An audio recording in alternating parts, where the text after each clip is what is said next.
jërë ngeen jëf ci seen teewlu mbokk yi ñu ngi leen di nuyu di leen dalal bu baax ci seen émission tam-tam rawatina RTS2 bi nga xamante ne moom ngeen di suivre mën ko suivre itam ci suñuy plateforme digitale mbokk yi comme tous les jeudis nag tey dinañu ànd ak yéen ci santé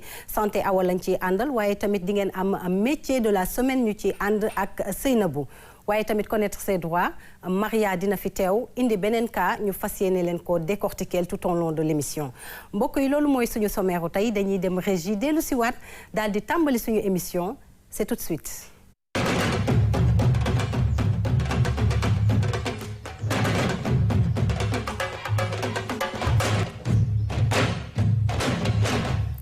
jongama bi ci tagal gi kontaan naa si yow de. ci loo de. maa la gën a kontaan maa ngi nii rek di góorgóorlu. di topp médecin yi di dugg di génn rek. di dugg di génn waaw pour indi saa su ne lu ñuy waxtaanee. mais ni nga santé tey moom sentir naa ko. baax na nii dama sol vax rek xam nga. def tagal nii. noonu laa def. macha allah nuyu naa la. Rougui fay naa la vraiment di kontaan chaque fois di ñëw ci plateau jeudi bi. di nuyu Maria sama sœur sama xarit. di nuyu Nabou sama rakk sama xarit aussi di nuyu téléspectateurs yi bu baax a baax. di kontaan rek saa su ne di ñëw fii ci plateau bi. c'est partagé ma chérie. alors tey lan la ñuy am ci santé. waaw Rougui tey nag li ñu indi dafa xaw a particulier ndax dañoo constaté ni ci ay at yu ñu nekk nii mort subite dafa bari mooy dee xëy rek ñu ne la kii léegi la fi jaar demoon na marché gis naa ko ci suba dee na donc loolu moo tax nag ñu gëstu xool ni li ko sabab am na yi nga xam ne ay AVC da koy indi. moo taxoon nag ñu doxantu dem ci docteur Mbodj vraiment moom aussi mu am ouverture d'esprit mën a waxtaan wax ñu ci lu bari nag moo taxoon tey daal AVC la ñuy waxtaanee. tey AVC la ñuy waxtaanee waaye ci kanam lay doon borom bleu. kontaan naa si ci loo nekk. maa ngi nii Rougui nuyu naa la di nuyu Awa mi ma dendal di nuyu aussi Maria yaay Fall bi tey di nuyu téléspectateur RTS2 yépp fas yéene ñëwaat tey ngir métier de la semaine. d'accord tey lu ñuy am ci métier de la semaine. tey métier de la semaine dañoo seeti woon benn confectionneur moom nag lépp lu ñeel wàllu blouse ak tenue de travail moom lay liggéey muy blouse yu gone yi di sol ci biir l'école yi ak tenue yi nga xam ne restaurant yi moom la ñuy sol ba ci hôtel yi sax fu nekk ñu nekk ba ci bu day jéggaani sax yeneen réew di leen defaral ay tenue lépp ci biir métier de la semaine tey lay doon. kon dina neex ba ci kanam Maria. Rougui maa ngi lay nuyu bu baax di kontaan ci dalal la ci plateau bi. maa ngi lay fay bu baax namoon naa leen. jeudi passé j'étais pas là ma gis naa ne émission bi neexoon na trop. dañoo namoon nag moo tax. ñu neex bilaay maa leen rawoon maa ngi lay nuyu bu baax. fay naa la di nuyu sama sœur Awa. di nuyu tamit Nabou borom reetaan mu neex bi ak téléspectateurs yi ñu seetaan. alors tey lan la ñu am ci connaître ses droits. alors connaître ses droits man nag gis nga ne que depuis début saison bi maa ngi xuus tuuti ci droit civil bi te yaakaar naa ne fa laay continuer parce que y a beaucoup d'informations que l'on reçoit te nit yi gëm naa ne ñu ngi gën a xam seen àq ak seen yelleef. très bien donc ci cadre boobu ba léegi dama dugg ci li ñu naan domicile conjugal. d'accord ma jigéen bu sëyee jëkkëram mooy tànn fi mu war a dëkk. dëgg la. voilà donc responsabilité boobu ça incombe au mari. léegi dafa am ay exceptions. comme ni ñuy waxee rek dans toute règle il y a exception xale bu jigéen bi amul jàmm amul salaam ci domicile conjugalam lan la ci yoon wax. lan la ci yoon wax. ci loolu lay ñëw tey incha allah. kon dinañ ci ñëw léegi ginnaaw bi ñu demee régie dellusiwaat daal di attaquer suñu première rubrique bi nga xamante ne mooy santé.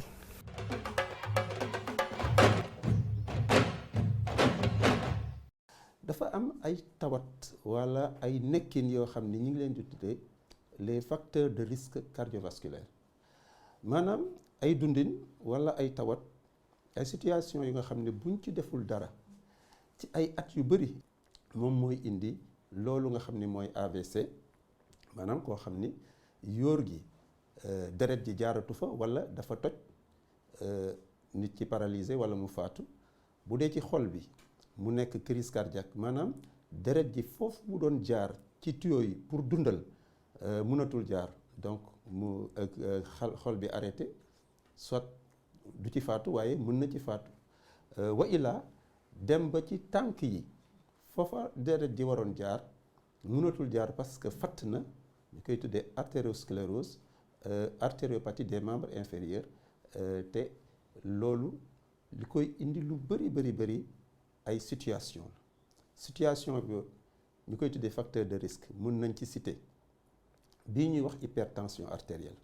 maanaam bu xol bi di liggéey mu ëpp lu ñu naan 140 wala 14 bu dee xol bi mi ngi war a noppalu mu ëpp 90 wala 95 ñu ni ko sa tension yéeg na. am na beneen tawat bu koy mën indi mooy diabète moom mooy nit ki dafa am benn ndox bu ñu naan insuline ndox boobu lépp loo jël ci suukar te suukar du suukar yu saf suukar yi rek ceeb suukar la mboq suukar la mburu suukar la saa yoo ko jëlee moom mooy xool li ci baax ci deret ji mu bàyyi ko fa warul ëpp 1,10 bu dee lekk nga 1,40 li ci des mu daal di koy yóbbu ci res bi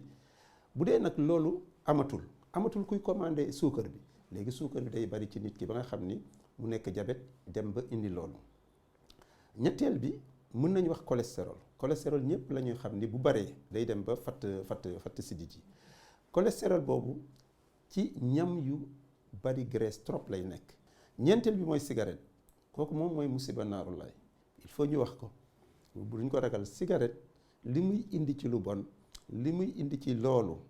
maanaam dem ba laal xol laal yóor wala laal ay tànk ak yeneen dafa bari. bu ñu jógee ci boobu mooy am yaram xam nga suñu culture yaram jigéen surtout dañ ko bëgg waaye am na ay musiba yu muy indi yoo xam ni vraiment bari na lool ba nga xam ne bu yàggee mun na indi musiba. am na tamit lu ñu naan stress am na tamit yeneen ñu naan sédentarité toog rek doo def dara lu dul toog bu yàggee mun na la indil problème. même ci deret tamit lu ñu naan acide urique ak yenn pollution yooyu yëpp tamit mun na dem ba indi facteur de risque cardiovasculaire yàq xol yàq yóor yàq ay roño ak leneen ak ay tànk. feebar yu bëri surtout yi ñu wax yoo xam ni dañu ne woon dès le départ facteur de risque du loo xam ne rek day ñëw cardiovasculaire loolu boo ko xoolee ñu ni loo xam ni bu amee te jóguñu ci di ko xool wala di ko moytu. bu yàggee musiba bii la ñu nar a jox dañ koy gàttandu lu mat fukki at avant donc lan mooy gàttandu bi di yëngul sa yaram ñaareel bi mooy wàññi quand même xorom suukar graisse mooy diwlin voilà donc loolu lu am solo la. ñetteel bi nag moom mooy di dem médecin mu xoolal la say bilan ak yooyu en tout cas xool la bala ngay feebar wala nag bu dee feebar nga dem conseil dem ñu seet la waaye toog benn place di xaar ba c'est trop tard bu boobaa boo ñëwee médecin bi du ci mën dara te bu boobaa di nga gis nit ñi jaral na leen ñu jël ay millions def ko ci te fekk ça ne sert absolument à rien.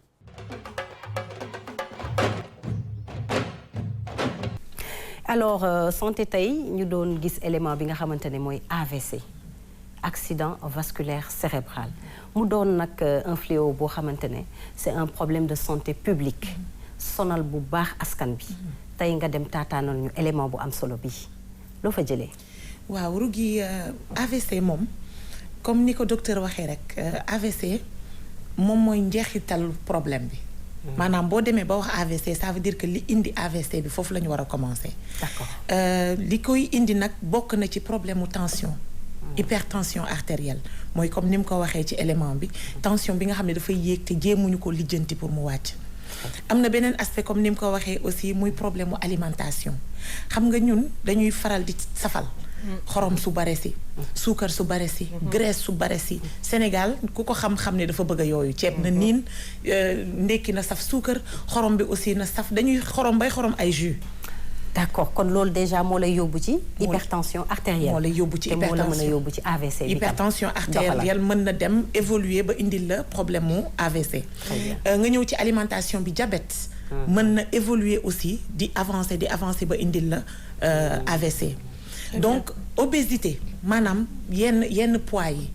yaram bu bari comme yaram gu bari comme ni mu ko waxee aussi dafay dem di la yóbbu sa yaram di bari lépp li nga xam ne dafa war a circuler normalement ci sa yaram du ko def mu dem ba indi ay blocage ci li war a circuler loolu aussi mën na dem ba indi la AVC sédentarité comme ni mu ko waxee ba léegi mooy ki nga xam ne da ngay toog rek jongoma nga jeeg nga ci kër gi wala liggéey naa retraité naa léegi damay toog sama wàllu wéy na nga toog rek liggéeyatoo defatoo dara mu dem activité même si c'est physique activité waaw amoo benn activité aussi nga toog ci kër yi rek wala toog ci bureau aussi parce que léegi dañu nekk ci monde bi nga xam ne oto moo lay jëlee fii oto moo lay yóbbu dox geek yooyu yëpp presque dafa wàññeeku donc yooyu yëpp mën na dem ba indil la problème mu AVC waaw donc voilà mu ngi noonu loolu mooy première affaire bi et deuxième bi nag mooy li nga xam ne stress stress xëy na comme li may wax rek am na ay 10 ans 15 ans ci gannaaw stress bokkuloon sax suñu langage mais léegi dafa xëy rek ñëw donc stress bu bari jamono nag dafa dox waaw stress bu bari problème yu bari li nga war a fajoo ko ay lii laa war a def waruma ko def ak yooyu day dem ba indil la aussi problème mu AVC d'accord donc pratiquement mën naa wax ni suñu quotidien buñ ko lépp li nga xam ne ñu ngi koy dund saa su ne suñ ko contrôlé wul jéem ko réajuster jéem ko yemale mu bañ a ëpp mu bañ a néew mais mu bañ a ci hygiène de vie en général d'accord yëpp lu ñu wër pratiquement buñ ci abusé rek mën nañoo indil problème moo te booy seet yi mu fi énuméré yëpp dafa mel ni suñu alimentation dafa nekk au cœur des facteurs. xam nga yaa ngi tu me marches sur la langue loolu laa ko bëggoon wax en fait est-ce que tout n'est pas lié à l'alimentation parce que boo xoolee sédentarité maanaam da ngay toog rek mooy da ngay tayal tandis que quand tu manges léger sainement mën nga jug def tuuti activité obésité c'est pareil alimentation bi ngay wax hypertension artérielle léegi lan ngay conseiller en fait téléspectateurs yi waaw conseil bi daal mooy lu capital surtout c'est de soigner suñu nourriture comme ni nga ko waxee suñu alimentation xam nga tout excès est nuisible lépp li nga xam ne dafa ëpp rek day yàqu comme ni ko docteur waxee booy lekk dafa am li nga xam ne sa organisme moo koy soxla soo ko dugalee moom li nga soxla moom lay utiliser mais nag boo ko joxee lu ëpp aussi dina ko jël parce que mënu koo génnee dina ko jël mais daf koy stocké fenn fi nga xam ne bu yaakaar ne bés bu ma manqué lii ma delloosi ko mais bu fekkente ne nit ki am nga possibilité lekk li nga xam ne mooy doy bañ a abuser lekk li nga xam ne moom mooy doy li sa organisme soxla nga lekk ko mu liggéey la mu war a liggéey mu dem parce que ci lekk googu mooy am problème cholestérol boobu tamit dafa nekk ci excès de cholestérol bi et cholestérol bi aussi am na bu baax am na bu bon donc bu baax bi dafa bokk ci suñu organisme comme ni mu koy waxee ciment la dafa bokk ci suñu dund dafa mel ni kër ak ciment xam nga mënoo ne damay tabax kër te amul ciment donc cholestérol bu baax bi dafa bokk ci suñu organisme mais bu bon bi dafay fatt suñuy sidit yi nga xam ne foofu la deret war a jaar kon warul bari donc première règle bi mooy soigner suñu alimentation kon damay dëggal rek li ngay faral di wax la santé commence dans l'assiette jeex na c'est le bon su may ñëw ci li nga xam ne jot ngeen see wax muy côté alimentation bi yaay gis sénégalais c'est pas pour dénigrer nu ñuy dundee wala yooyu mais yaay gis ku xëy suba ndékki def sa mburu spaghetti dóor ci nen def ci mayonnaise ñuy ne déetawaay nga def ci poobar def ci kaani baa du gëyee ni ngay wax noonu boo xëyee añ jóobeen yee ci ëpp nag jóobeen yee ci ëpp boo xëyee di añ bu dee ceebu jën ngay togg def ci duulin ba boo ko dankee muy siit maa la ko wax buñ nee déetawaay nga def ci jimbo géej bi nga xam ne léeg-léeg day am xorom xorom bi ëpp donc ñu xoolaat nu ñuy alimentation bi lekk yi surtout équilibré ko surtout jigéen ñi lay waxal côté boobu ndax ñoom ñooy nekk ci waañ yi ñuy éviter surtout duulin bi boo ko añee ndékkee ko reeree ko est-ce que tamit waxuma la mag ñi sax mais gone yi sax mënuñoo wér ci loolu ma sama laat mag ñi te yaakaar naa ne AVC jàngoro yu ñu lim yëpp c'est lié à l'AVC yu ñu jot a lim yëpp yi fi nekk yëpp tey sonal mag ñeeg xale yeeg ndaw ñi yaa gis xale bu ndaw bu la ne dama am tension te bu njëkk amul woon donc yaakaar naa ne alimentation bi tout est lié à ça donc ñu xoolaat ko bu baax surtout nag man awa baal ma de Rougui je pense que dañoo war a mettre l'accent sur l'apport en fruits et en légumes par jour je pense qu'il va falloir que ñu wax si te aussi boo mënee gën a xuus ci sujet wu alimentation parce que c'est lié en fait yaa ngi wax waxu paludisme keroog après nga ñëw wax waxu AVC c'est lié à l'alimentation nga wax lu ci apport en calories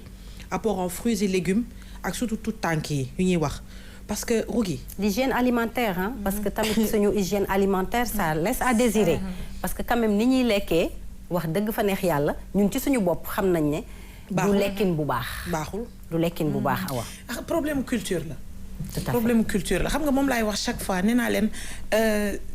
Sénégal bokk na ci dëkk yi nga xam ne dañuy ndékki añ reer exactement suñu culture la en fait boo ndékkiwul sax xale bu yeewoo ndékkiwul c'est pas normal yaay ndékki boo añul yaay ñun añaguñu ba léegi yaay duñu reer xalaa ñuy tëddi donc dafa voilà reer bi nag moom nga lekk lu niin ba pare dem tëdd le plus important de la journée voilà aussi donc mais ndékki sax mais que ça soit équilibré aussi c'est pas parce que da nga war a ndékki comme li mu wax nga jël ndambe def ci mayonnaise def ci thon ba pare def ko ba pare doo def benn effort physique surtout nag l'activité physique c'est important xam nga boo alimentation da nga war a brûler li nga lekk da nga ko war a lakk te boo koy lakk doo ko lakk neneen nu dul sport nit ñi dañu war di def sport au minimum 30 minutes par jour tout à fait c'est très important guddee reer et gis nga reer rek tëdd surtout comment on va digérer parce que dañuy guddee reer ak lekk lu niin soo guddee reer boo demee kër ndamu ngi yore ba de gigot bu toll nii bu pare na def ci ndox bu sedd guy wala njar teg si loo xamante ne nii am na benn facteur bi nga xam ne fàtte naa ko mooy cigarette surtout cigarette il paraît que moom nag moom moo gën a graaw pour AVC ak ñi ma ko sañ a wax yéen ñii di tux cigarette vraiment dafa dañ ko war a waaw le tabac dafa doy waar dafay joxe ay kaaw AVC yu bare donc vraiment nañ ci bàyyi xel bu baax a baax a baax fruits et légumes comme ni nga ko waxee il faut que ñu dem ci alimentation parce que boo seetloo comme mooy suite normalu lii sax parce que tey boo ñëwee ne leen kaay leen ñu waxtaanee AVC ñu gis ne AVC li koy joxe yépp lu ci bëri ci alimentation la bokk Maria après damay ñëw ci affaire lekk alors prise en charge bi fan la toll ci Sénégal fii waaw prise en charge bi gaa yaa ngi ci xam nga nag man côté boobu dama ci xaw a man comme je suis sénégalaise lambda dama ci xaw a mandu mais je sais que ni ñu ngi ciy gëstu ñu ngi ciy liggéey yu bare mais ñoom ni ko docteur waxee xoddeeku balaa lakkale noonu lañ koy waxee nee na ñoom ils sont beaucoup plus ci sensibilisation population bi parce que ñoom ñu am ay cas yu bari am problème régler ko ñu bañ a am cas wala cas yu wàññeeku moo leen di gënal donc ils parlent beaucoup plus de comment s'alimenter faire du sport régulièrement et puis comme ni ñuy wax rek corniche yi nit ñi nañu génn ba pare ñi nga xam ne ñu ngi koy occuper illégalement ba muy empêcher nit ñi par exemple ñuy dox seeni def seen marche normalement yooyu yëpp ñu jéem ko éviter aussi ay espace exactement mais di fàttali aussi que ne même ci sa biir kër ci sa biir salon dans ta propre chambre à coucher mën nga fa am activité physique parce que peut-être soxlawoo yéen parfois benn espace bu yaatu bi parce que loolu tamit ñëw nañ ci bu baax parce que mag bi nga xamante ne tey amul accès dem ba déplacé wu dem ba corniche wala déplacé wu dem ba terrain di fa tase xale yi ndaw yi di mbëkkanteeg ñoom yooyu pudeur boobu peut-être am nañ ko mais mën nga julli fajar wër sa koñ dellu si waat wala nga nekk ci sa ëtt def va et vient juste pour digérer et juste pour avoir benn activité physique journalière boo xam ne chaque jour comme ni nga ko waxee léegi 30 minutes boo ko defee dina la servir bu baax a baax mais aussi dañuy gis mag yu bari awa ñi ngi souffrir de l'accident vasculaire cérébral parce que ñoom lañ daan gën a gis sax ñu ciy souffrir bien que léegi am na xale yi tranche d'âge boo xamante ne léegi ay 20 ans 25 ans 30 ans sax yaa ngi gis léegi ñi ngi souffrir d'hypertension artérielle alors mag ñi nga xamante ne daaneel na leen dañuy faral di gis parfois c'est l'occasion le professeur Koumé de lui faire un clin d'œil de lui rendre hommage également parce que ñoom tamit ci centre social médical bu IPRES dañ fay toppatoo bu baax mag yi nga xamante ne ni dañu am déjà jafe-jafe bi ba pare comme par exemple daanu nañu ba am séquelles yi naka lañ leen mën a dimbali psychologiquement mais aussi médicalement physiquement ñu jël seen traitement ba nga xam ne affaire bi dina leen bàyyi parce que am na ñoo xamante ne sax dinañu am laago mais dañuy dem ba génn ci laago boobu maanaam làmmiñ bi damm wala loxo bi bañ wala tànk bi bañ mais dañuy dem ba laago boobu dañ ciy jóge ndax prise en charge bu jaar yoon prise en charge bi xam nga prise en charge bi ça revient à la famille tout à fait xam nga et au corps médical également au corps médical mais en fait là comme ni nga ko expliqué par rapport ak maison yi mag ñi souvent dañuy am tendance di leen fàtte ci kër yi surtout dañ leen di fàtte mag dina nekk ci société nga liggéey ci kër di génnee di lijjanti di ñëw nga xëy jël retraite déjà retraite rek psychose la dafay jaaxal nit ki nekkatoo en activité donc après sédentarité day daal di ñëw après qui ne fait rien a tendance à beaucoup manger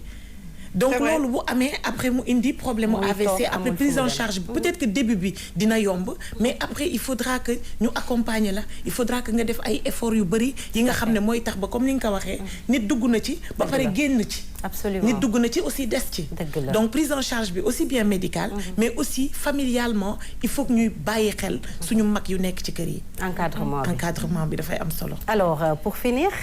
ndax keneen amul benn question ci côté boobu sax yaakaar naa ne am na benn kër bu ñu dippee kër mag mu ngi nekk parcelle su ma juumulee genre yooyu la ñuy toppatoo mag yi nga xam ne dañoo jël retraite seeni waa kër amatuñu nuñ leen di jàppalee dañ fay dem di waxtaan ndax dañ fay dajeek seeni morom waxtaan bu ngoonee seeni doom ñëw jël si leen am na ñoo xam ne sax fa la ñuy nekk yaakaar naa ne prise en charge bi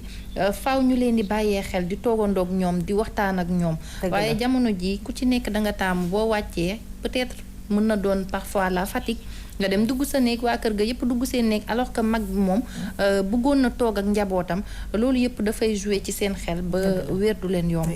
pour finir waaw pour finir rek Rougui di bàyyiloo xel ñi nga xam ne dañu am ay waajur yu am problème AVC parce que am na 30% de pourcentage que say parents am AVC wala diabète yow nga am ko surtout donc waaw ak l'hypertension artérielle waaw donc bu fekkente ne da nga am parents yi nga xam ne dañoo am AVC wala ñu am problème mu hypertension bi nga xam ne mën na dem ba indi AVC yow da ngay teel a jël sa hygiène de vie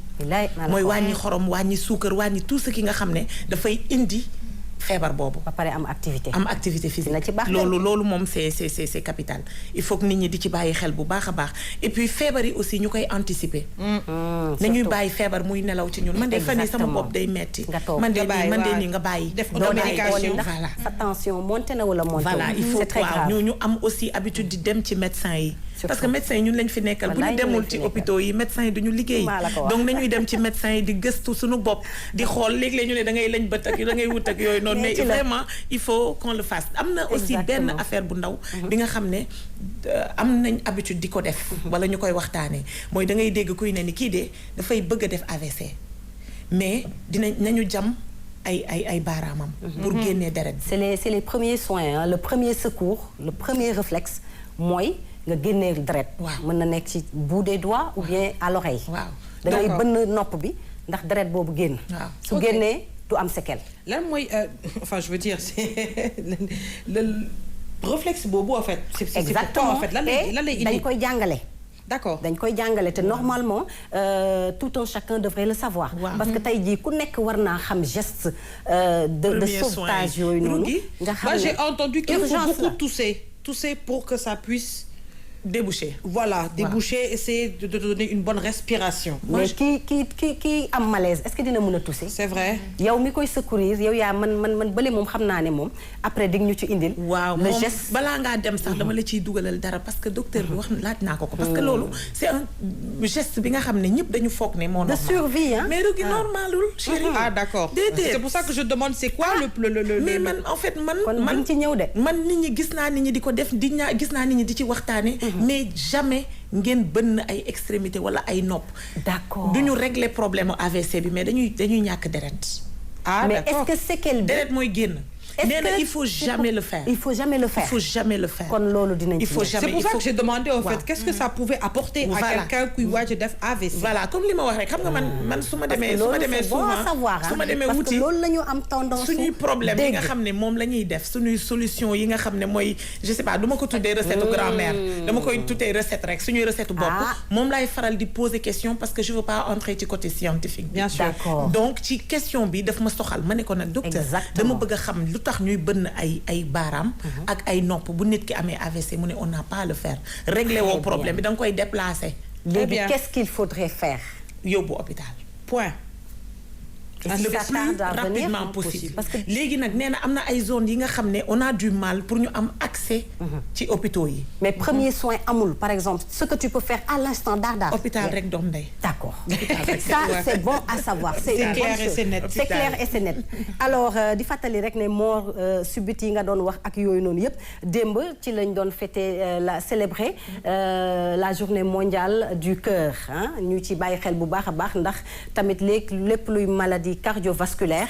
jour boobu lañ koy fësal te di wane ne rek lii dafa lié ak li nga doon wax te c'est bien que nit ñi di suivre seen tension artérielle mais aussi seen xol yi di dem di ko saytu dañuy dem régie dellu si waat ñu dugg ci suñu beneen rubrique.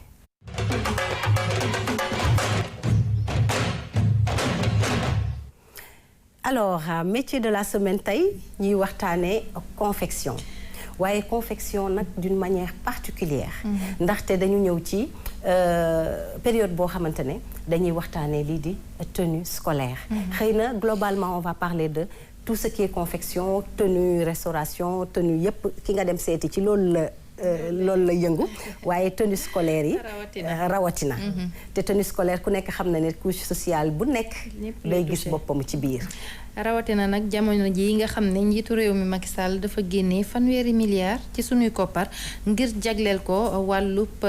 ñaw tenue ci diirub ñetti at loolee sax moom moo sabab ñu daal di dem seeti benn confectionneur bi nga xam ne rek ci loolu lay yëngu muy wuyoon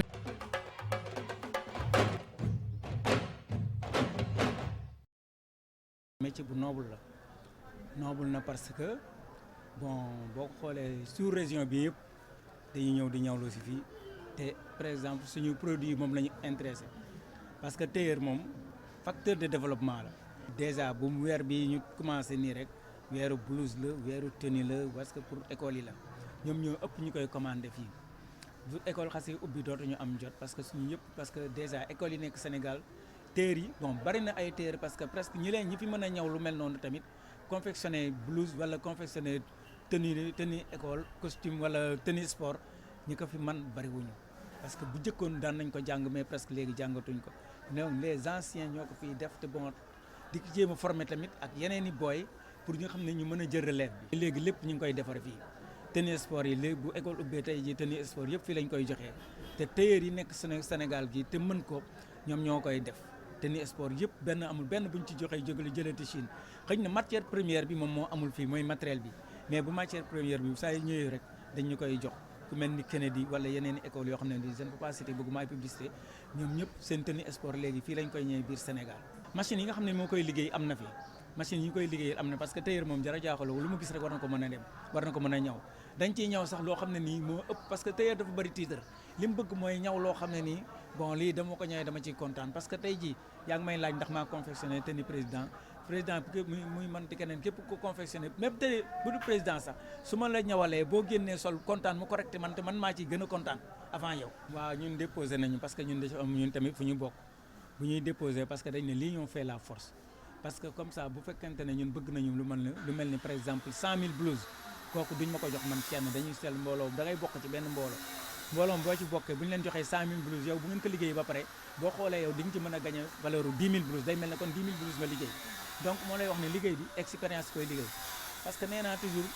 10 000 blouses dañ koy liggéey man bu ñu ko joxoon noonu dañ koy liggéey fii suñu atelier bi mën nañ ko liggéey ci 10 jours parce que ci niñ koy liggéey boole ci ak volonté bi aussi da ciy compter parce que bala ñuy xam ne blouse yi am na njëriñ dëgg jour ouverture des classes ba élèves yi solo génn romb la bu boobaa ngay doog a xam yow li nga liggéey lan la voilà. bi mooy da nga war a dem wuti say papier d'après bi nga jàngee sa métier ba qualifié xam ne yow kat lii ngay def mën nga ko da nga war a jóg dem fu mel ni chambre de métier wala chambre de commerce wut sa registre de commerce wut sa linéa wut sa carte de professionnel. bu boobaa nga déposé waat ko chambre de commerce boo dajee da nga koy déposé boo ko déposé chambre de commerce nañ lay jox cahier de charge boobu moo lay prouver ne ëllëg lu état kii rek bëgg nga ci ñëw parce que état tailleur yi mu reconnaître bariwul li tailleur yi di bari tailleur yi mu fi reconnaître bariwul te ñooñu ñooy lay séddale seen i marché parce que état tamit du liggéeyul ko amul kayit loolu il faut nit ñi xam ko man nit ñi dañ may laaj fu ñuy jaar ba am ci blouse yi fu ñuy jaar ma ne leen comme yàlla def na amul leen ay papier te kii dem leen ngeen bokk ci ay association association boo xam ne am na papier parce que 4,5 millions blouses la état di génne te kooku pour tailleur yëpp la te état yemul foofu sax parce que loolu dañ ciy remercier le président de la République parce que tey jii mënoon nañ ko génne yóbbu ko fu mel ni Chine wala fu mel ni Turquie mais deful loolu dafa ne suñu tailleur yi dëkk yi nañ ko liggéey.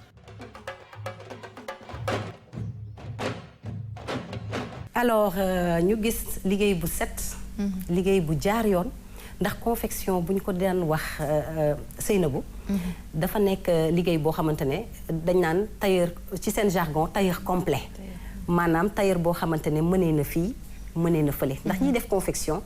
dara tëwu leen mën nañu ne ci ñaw. tailleur coomo sax mënu ko. ndax liggéey ba muy laaj. ñawal ay gone. ñawal ay tenue ay mag. du ku nekk moom moo ko mën te dafa laaj benn formation bu war. dafa laaj aussi mën sa liggéey moo tax du tailleur yépp a ciy sóobu. da ngay gis tailleur bi nga xam ne mën na la muy def mais du yëngatu ci wàllu confection ndax dafa am tailleur yuñ ko jagleel. mooy waral Ablaye moom nga xam ne moom la ñu seeti moom ci loolu lay yëngatu carrément. wàllu confection day ñaw yeneen nag mais confection bi moom mooy jël liggéeyam yépp ndax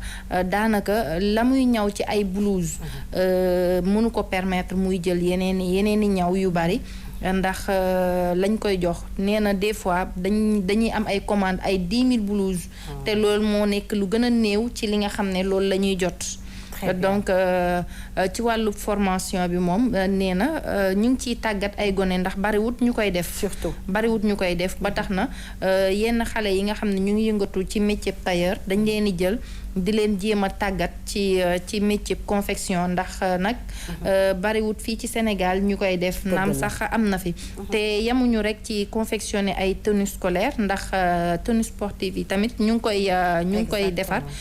boo ko gisee sax da nga koy jaawale yi nga xam ne dañ koo importer tellement que liggéey bi set na set qualité bi nga xam ne rek day mel ni bi ñu jógee finition bu set wecc ba ci am na benn tenue sax bi nga xam ne njiitu réew mi Macky Sall dafay faral di ko sol doon ngeen ko gis ci interview bi noonu ñoom ñoo koy defar te fii lañ koy defaree naam moom defaru ko mais tissu bi fekk nañ ko fa te tailleuru Sénégal yi fii ñoom ñoo koy defar mu doon nag xarañteef bi nga xam ne boo ko gisul mbaa nga fekk nit di ko def rek doo gëm ne Sénégalais mën na lii wallaay maa la ko wax te nag fi mu ne nii consommer local dañ cee toll foo xamante ne nii képp suñu njiitu réew mi déjà moo ci njëkk a fekk ñëpp te ni nga def nii tey sax dafay wane li nga xamante ne mooy consommer local xam nga dana defaruwaat sax man mii ah Maria tey nag da nga nekk rek made in Sénégal tey damay jàppale Maïmouna Sy waaw yaa ngi ci label yaa ngi ci label 221 effectivement jàppale Nabou léegi man dama bëggoon ñëw tuuti ci qualité tissu bi nga doon wax xam nga ñawal xale dafa compliqué te surtout dañuy naan que xale dafa bëri ay allergie bëri ay bactéries bu demee jàngi ak yooyu noonu léegi moom tissu bi muy utiliser 100% coton bi est-ce que naka lay def ba xam ne que la qualité c'est boobu mooy bu baax bi en fait ok ñëw na sax ci wàllu tissu bi ndax nee na tissu bi moom moo leen jaaxal ndax tissu bi amul Sénégal c'est importé dañ leen koy andil tissu yi lu ci bari mu ngi jóge Chine ok Chine lay jóge te c'est par qualité ñoom nag bu ñu demee ñoom ñooy xool qualité bu baax bi ndax ñoom ñi ciy yëngu boo laalee tissu bi rek di nga xam ne bii mooy qualité bu baax bi cela dépend aussi ci koppar bu ñu la fay ndax tissu bu ci nekk dafa am njëgam tissu bu baax bi am na njëgam tissu bu gën a bu yemambaay bi tamit am na njëgam mais toujours est-il que tissu yi jógewul fii donc ñoom matière première moom mooy seen problème bu doon am na Sénégal danañ ci defar lu bari te duñu toog di xaar ay commande dañuy defar rek daal di teg mais tissu bi Chine lay jógee te ku ne xam na ne jamono ji ak mbas mi c'est un peu difficile waaw man de man moom vraiment affaire bi man li ma ci neex rek mooy le fait que xale yëpp niroo yére dëgg la waaw parce que dafa doon problème mu parents yi xam nga bu ouverture jotaan da ngay wut yére ouverture ku ne di daw gauche droite mais après da ngay utaat yére yi xale bi di yor année scolaire pendant 9 mois équité sociale boobu voilà donc rien que léeg-léeg nga am xale yi nga xam ne ay élèves lañu ñuy góorgóorlu di jàng et tout mu am kenn ki nga xam ne peut-être moo gën a am moyen wu sol ay yére muy am frustration bu muy indi ci niveau scolaire ci niveau voilà ci établissement yi donc man côté boobu vraiment dama koy saluer bu baax a baax xam nga boo seetlee ndeysaan dafay indiwaat rek suñu culture bu njëkk ba bu xew amaan ñu ngi koy delloo si sax léegi dañuy niroole dëgg la suñu niroolee yow ndeysaan sa jëkkër mooy ministre donc man sama jëkkër mooy lii kay jëkkër mooy lii mais doo ci xàmmee dara donc loolu dafay tax xale yi ci boppam ñu gën a gëm seen bopp daf leen di rassurer en fait day tax ba da lay jox benn confiance bi ngay am ci yow man côté boobu vraiment man moo ma gën a charmer côté bi nga xam ne ñëpp dañuy niroo xam ne ñun ñëpp a tolloo et aussi dafay tax ñuy xàmmee xale bi école bi mu nekk dëgg la exactement parce que pour ñu gën a tuuti des fois da ngay xale day génn muy traversé ak yooyu doo xam ban école la nekk donc le fait que ñu niroole dafay permettre nga mën a jël école bi gis aussi ak li ñuy bind établissement bi ñuy bind ci gannaaw numéro de téléphone yi ñuy def et tout loolu yëpp bu doon yére simple la kenn du jël yéreem di ci bind quoi que ce soit donc man côté boobu vraiment dama koy saluer bu baax a baax wallaay te Seynabou dina tax sax xale yi nga xamante ne aussi dinañu xam ne ñoom ils sont dans les dispositions du travail dinañu xam ne dañuy dem pour jàngi parce que parfois da ngay gis xale yi ni ñuy soloo parents yi ni ñu leen di solalee doo xam kii day jàngi wala kii dafay toog ci kër gi wala kii day dem feneen ak feneen ndax baa yaa ngi ci yëre yu yaraax yaa ngi ci yëre yu gàtt yaa ngi ci donc du nekk dans les dispositions de bien travailler dina dem classe day rus comme ni ko Awa waxee léegi parfois dina gis keneen moroomam yëreem dàqale ko wala gën ko set wala yëreem gën ko jot surtout la décence ndax am na xale yoo xamante ni ñuy demee école vraiment doy na waar. yaa daan gis sax xale bu dem ba l'école maître am wala maîtresse am dàq ko ne ko demal changer yére. surtout am na ay écoles yu def loolu. à l'entrée de la porte. ba tey dañ koy def sax. ba tey ñu ngi koy def. fële ca Pikine boo demee école 4 yenn tenue yi élève bu ko fa andi. am na yenn prof yoo xam ne wala yenn maître yoo xam ne dañ la naan demal changer ji yére te tamit dañuy dellu si waat ci équité sociale bi doo xam kii doo xam kii kan la ci waajuram am koppar wala kan moo ci ëppale sa morom xale yëpp dinañu tolloo xale yëpp dinañu yam waaye aussi bu ñuy dellu si waat ci côté tenue yooyu ak gouvernement bi li nga xam ne génnee na ko ngir jagleel ko nag ñi nga xam ne ñoom ñoo fiy liggéey muy consommer local bi ak koppar gi nga xam ne génnee na ko si wax nañu aussi côté boobu muy ñi nga xam ne jotuñu ci wàllub confection de tenue googu ñi nga xam ne nag jotuñu ko mooy ñi nga xam ne nekkuñu ci GIE yi ndax nguur moom buy joxe dafay jox ay kayit ñi nga xam ne dañoo am ay kayit ñi nga xam ne dañoo regroupé wu ndax bañ na jox koo xam ne dafay am parparloo kumba am nday kumba amul nday ci wàllub séddale moom moo waral bu ñuy séddale dañuy jox ñi nga xam ne dañoo nekk en groupement dañoo am këyit dañoo constitué wu légalement donc loolu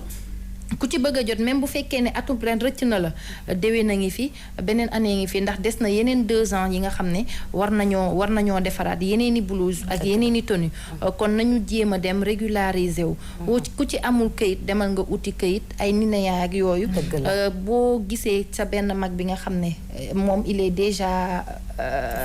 formalisé nga laaj ko yoon yi mu jaar ndax moom mii bu fekkee ne moom mi ñu jël bu fekkoon ne moom rek kon xam naa ne ñëpp dinañu am ndax ku mu gis formalisé wuloo sax wala bokkoo fenn sax danaa la demal nga bokk fenn boo bokkul fii demal nga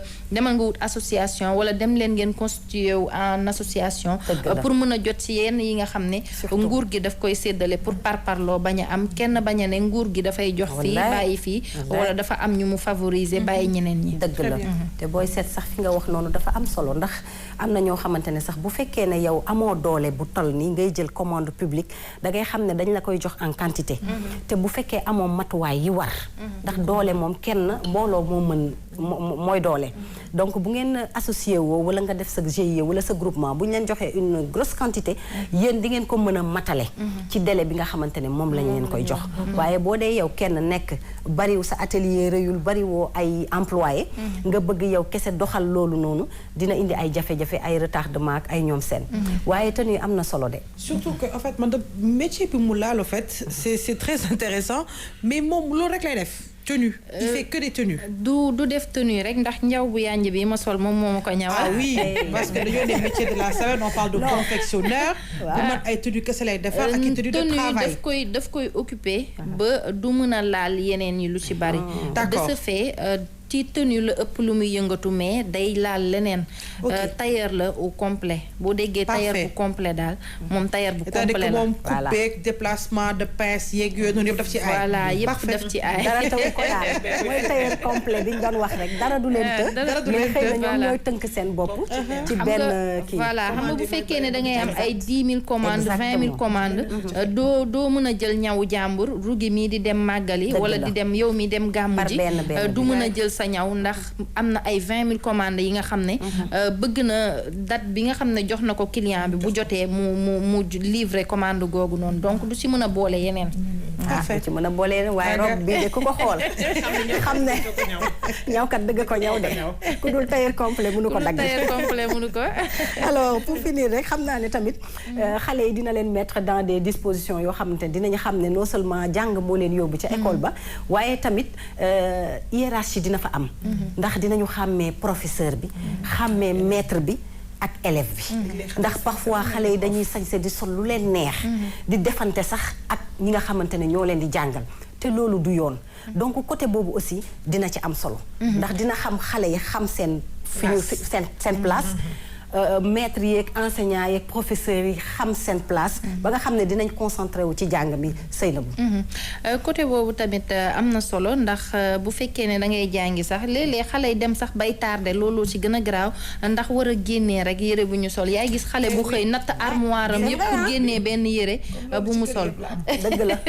pour génnee benn yére bu mu sol lépp loolu fépp la. donc voilà te ku ci nekk dinañ la jox ñaari tenue bokkul ak tenue bi nga war a defaree sport. kon am na ci sax ñoo xam ne bu ñu bëggee une troisième tenue bu bokkul ak tenue sport bi dañ koy jënd pour am ñetti tenue boo xam ne du bokk ak tenue sport bi donc toute une semaine di nga mën a sol tenue yooyu sans pour autant nga nekk di xëy suba ba toog tardé di wër ay yére am na ci yenn école yoo xam ne nag dañuy diligenté bu vendredi jotee ñu may xale yi comme dañuy bëgg a sol yére olof ak yooyu ñu may leen ñu sol yére olof. d'accord xanaa di ñaax parents yi rek ñoom tamit nañuy toppatoo tenue bu baax ba nga xam ne bouton du dagg te du tilim ñu koy fóot ba mu set di toppatoo xale yi ñoom tamit ak disquette yi ñu bañ a wàññi tenue yi. waaw xanaa xale yi dañuy jël seen damaa bëgg mu près du corps dëgg la damaa bëgg mu xaw a jupe bi dafa def ni ak yooyu xale yi nañu bàyyi seen tenue ni ñu ko ñawee ñu solee ko noonu. dëgg la alors dañuy dem régie dellu siwaat et ñu dem ci li nga xam ne rek mooy connaître ses droits.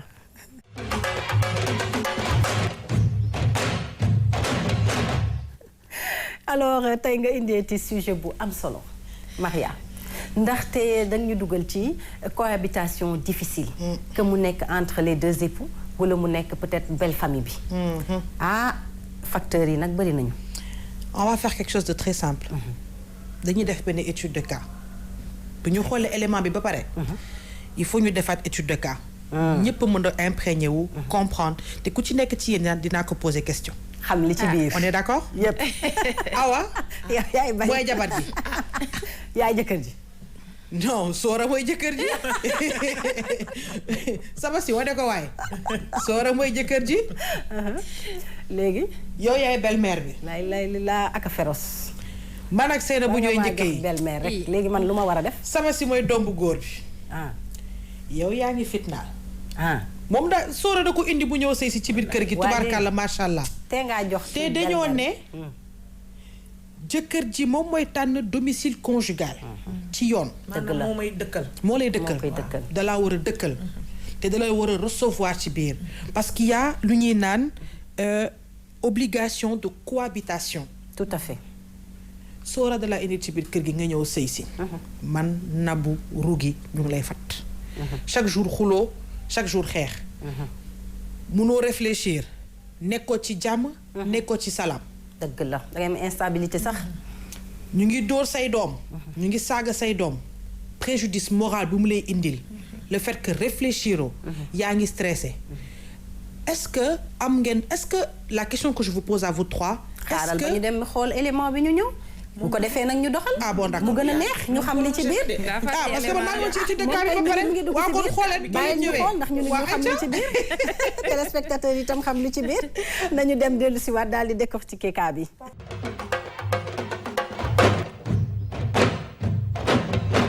maa ngi am 28 ans am ñeenti doom dëkk ak sama jëkkër mais fi ma dëkk sama kër goro yi la man ak sama goro yi ñoo nekk ak samay njëkke mais saa yu ñu xëyee dañ may fitnaal di fitnaal samay doom saa yu ma jógee ma ne damay dem sama kër yaay wala damay ut frère sama jëkkër ne ma boo fi bougé dama lay fase ndaxte moom kër baayam la nekk du dem luwe ji feneen chaque jour ñu indil ma wax chaque jour ñu indil ma problème keroog rek sama goro bu jigéen dafa jàpp sama doom bu góor bi dafa feebaroon mu dóor ko bu muy bëgg a dee xale bi di jooy man damaa sonn mbir yaa ngi commencé metti ndax mënuma comprendre que mu takk ma ci farata ak sunna indi ma ci biir kër ñu may fitnaal mënuma fa am jàmm mënuma fa am salaam ma doon xool nag lan la yoon wax ci mbir mii ndax mën naa dellu samay kër waajur wala mënuma dellu samay kër waajur ndaxte chaque jour histoire chaque jour xuloo sama goro yi mayu ñu ma jàmm mayu ñu ma salaam sama jëkkër tamit daf leen di bàyyi ñu def lu leen neex bëgg naa xam lan la si yoon wax ak lan la ma yoon may.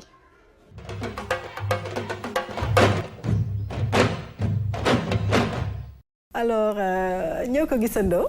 mu doon élément boo xamante ne jigéen ñi sonn nañ nag Maria ndax violence psychologique persécution bi jigéen ñi di dund ci ñenn ñi doon na lu doy waar. léegi maa ngi ñëwaat encore. ayca yéen ñett léegi mën nañoo doxal mooy continuer. waaw elle a le droit de partir ou pas si elle part c'est un abandon de domicile conjugal mais am na droit dem wala amul droit dem. dem fan déjà. est-ce que am na droit jël ay bagages am génn ci kër googu parce que jëkkër ji da ko ne génnuma fii sama kër baay la. te mi ngi sëy et il y a une violence verbale il y a de la persécution. et il y a un préjudice moral te ayant droit wu kër gi. ñoo ko koy teg parce que moom nekkul këram. est-ce que ñoom ñoo dëkk déjà. ñoo dëkk. d'accord déjà ñoom ñoo dëkk. te jëkkër ji mi ngi ciy teg bët te bàyyi il laisse faire. il laisse faire. est-ce qu'il laisse faire wala amul ci mënul dara lu mu ci def coow li mooy day dem wala du dem. waaw mais xam nga bu fekkee ne dafay dem. ça veut dire que ne moom. moom ak jëkkër ji voilà jubootul ak jëkkër ji. ci li ma problème bi c'est pas le mari. problème bi c'est la famille. exactement la belle famille. donc léegi moom bu demee dina def infraction. du ma juriste chers téléspectateurs. je suis pas juriste mais. am na lu yoon wax. da nga dem taataan ñëw maa ngi ñëw poser question sama gars yi. xam nga de toute façon sujet bi dinaa ko indiwaat ak benn invité. mais tey dañuy camper le décor daal. d'accord elle a le droit de partir. ah oui.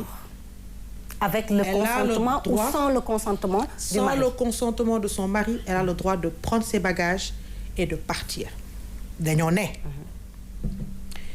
lorsque la résidence fixée par le mari. présente pour la famille des dangers d'ordre physique ou d'ordre moral maanaam sa jëkkër résidence bu mu la tànnal bu fekkente ne boo fa demee da ngay am ay problème physique maanaam dañ lay dóor wala problème moraux maanaam dañ lay saaga di la fitnaal comme xale bu jigéen bii di la xas la femme par exception peut être autorisée à quitter le domicile et à avoir pour elle et ses enfants un autre domicile maanaam ku jigéen ki mën na dem am beneen domicile te beneen domicile bi jëkkër ji moo ko war a utal et c'est fixé par le juge de paix xam nga leer na loolu leer na naññ Maria mi dañoo ne juge de paix ku jigéen ki dafay dem ba tribunal ne fi may dëkk indi ay preuves yu leer naññ fi ma dëkk baaxul dañ may fitnaal dañuy dóor sama doom yi je ne respire pas dunduma lekkuma naanuma léegi preuve ban lay yóbbu foofu noonu pour mën a parce que xam nga loi tamit kayit la bëgg ak ay preuve exactement bu ñu xasee nit est-ce que dina am fu ñu ko bind xam nga du ñu am fu ñu ko bind mais dañuy naan lu ñu naan enregistrement est-ce que booy enregistré nit te yëgul la c'est légal parce que là xam nga keroog ñu ngi ko posé woon maître Sow tout à fait mais dans le cadre civil en fait am na yoo xamante ne nii la preuve elle peut être acceptée ça relève du code pénal exceptionnel lay mais ça peut être accepté wala tamit am na ñu mën a def ay enquête de moralité te beneen preuve bu gën a yomb dëkkandoo. surtout. dëkkandoo. témoin mooy preuve bi gën a yomb. d'accord alors cas bi compliqué na de. cas bi critique na trop. waa léegi est-ce que tey jii dëkkandoo yooyu su fekkee ne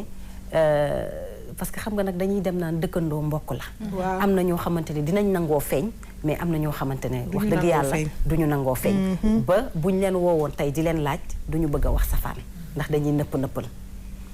léegi foofu du compliqué. xam nga boobu sax benn boobu bu baax bi la. bi nga wax nii bu baax bi la mais man beneen bi may xalaat mooy yow mi ñuy def. nga dem ci dëkkandoo bi nga xam ne xëy na yow ak sa belle famille ça ne va pas. mu dem nag dolli ñeex. moo ma ci jaaxal de. bu dugg foofu génn na. moo ma ci jaaxal de ñëw nag tuur xëpp la yëf yi compliqué de alors c'est de vous. man luy sama problème ci cas boobu moom mooy comme sénégalais li ñuy tàmm di wax rek doo yóbbu sa borom kër tribunal. bu fekkee ne da nga bëgg c'est dans le cadre du bien faire jiboo am. est-ce que boo ko yóbboo tribunal du gën a xamb taal bi ay waay këram comme yaayam mi la sonal ak ay magam ak rakam duñ ne kii kat comme yóbbu na la tribunal moom bëggu la wala mu gën a jaxase problème bi daal. waaw man loolooy sama problème ci cas bi. dañoo ne. Lorsque les difficultés liées au voisinage immédiat conduisant à des disputes et des bagarres interminables maanaam seen dëkkandoo ngeen di xuloo di xeex chaque jour yooyu noonu.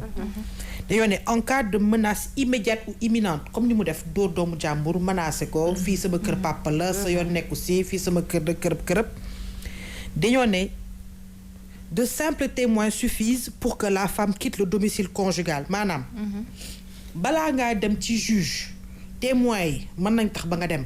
jarul ngay xaar jarul ngay dem ci juge wala nga ne da ngay yóbbu sa jëkkër ci juge comme ni ñu daan waxee daal. on est au Sénégal dañuy masla on fait de la médiation. mais bu fekkee jëkkër ji déjà amul moyen pour dem wutali ko feneen nag. voilà. Rougui il est obligé. ça l'incombe mais bu ko amulee. ça l'incombe en fait. ça l'incombe mais s'il n'a pas les moyens. fii yoon la ñuy wax en fait. d'accord ku jigéen ki elle n'est pas à l'aise. problème bu ko mënul a régler dinañ ñëwaat ci cas bi. ndax foo ñu ñëwaat ci cas bi yëpp ñu mën ko cerner. exactement ba nga xamante ne dinañ ci mën a xam. man sax Rougui waa ji amul moyen de. parce que bu amul moyen xëy na du toog kër papa. du seetaan ñuy def. on ne sait jamais donc. alors dinañ ci revenir Maria. on va revenir exactement cas bii nii am naa ci benn exemple. am naa ko dund. mais moom li mu def mooy. dafa dem jëli néegu boppam dafa dem jëli néeg yóbbaale ay doomam. borom këram dafay dem di ko fekk ji. moom il a pris ses responsabilités sans pour autant dem tribunal. mais borom këram moo koy fekk. xam nga boobu bugguma fa woon dugg moom mooy fay location. xam nga foofu bugguma fa woon dugg. li ngeen di wax ni yëpp bugguma fa woon moyen yeeg yooyu noonu. dinañ ci ñëwaat bugguma fa woon dugg parce que tey on a campé un peu la discussion. exactement jeudi prochain.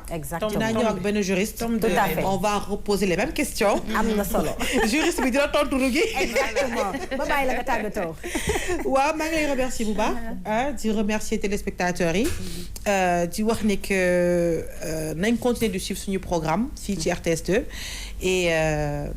di remercier Moussou mi jaar ci 18 safar bi Moussou bu Maribou Design 77 435 66 14 di leen remercier bu baax a baax. merci à toi et à jeudi prochain. à jeudi prochain alors Seynabou kontaan nañu ci li nga indi am na solo. am mbégte teewaat fii ngir métier de la semaine comme nañ koy defee saa su nekk di am yaakaar rek ne neexoon na leen lañ fi andi amoon na solo. di jaajëfal tamit ki nga xam ne moom moo génn fii ak man. di laay moom nag nee na nañ ko wax laay bu xaritu première dame. moom nag moom moo jaar fii numéro am di 77 537 37 40. 77 537 37 40 mu ngi fële ci HLM. macha allah defar na ba mu baax jonga ma. waaw kontaan nañu li ngeen indi macha allah. merci beaucoup Rougui vraiment di leen remercier c'est toujours avec un grand plaisir di toog ak yéen ci plateau bi parce que day gàtt sax à la fin parce que liñ ciy jël dafay bari. waaw man aussi maa ngi remercier Ndeye Fatou Ngom mu ngi Soprime moom aussi moo jaar ci tenue bi. téléphone am di 77 544 97 31 moo jaar ci tenue bi et di remercier waa téléspectateurs yi bu baax di leen wax ni il faut bien manger moins sucré sucré moins salé moins gras. xam nga nu ñu ko waxee ci olof nag na bañ a saf suukar na bañ a saf xorom te bu mu niin. na lépp yam te ñu am activité physique. waaw di leen jox rendez-vous jeudi prochain incha allah. incha allah alors du ñu def lu dul remercier tous les tailleurs que ce soit des confectionneurs ñiy def confection ñiy def moom daal gis ngeen plateau bi ni mu yànjee ñoom ñoo fi jaar waaye nag particulièrement à tous les tailleurs du marché HLM yu Sénégal yëpp waaye particulièrement yu marché HLM dañ leen di jaajëfal rawatina laay première dame moom mu tudd yu baax yi lay def na ngeen ko dem seeti mbokk yi ñu ngi leen di jaajëfal di leen jox daje suba à la même heure sur la même chaîne la RTS 2 d'ici là ñu ngi leen di jaajëfal portez-vous bien.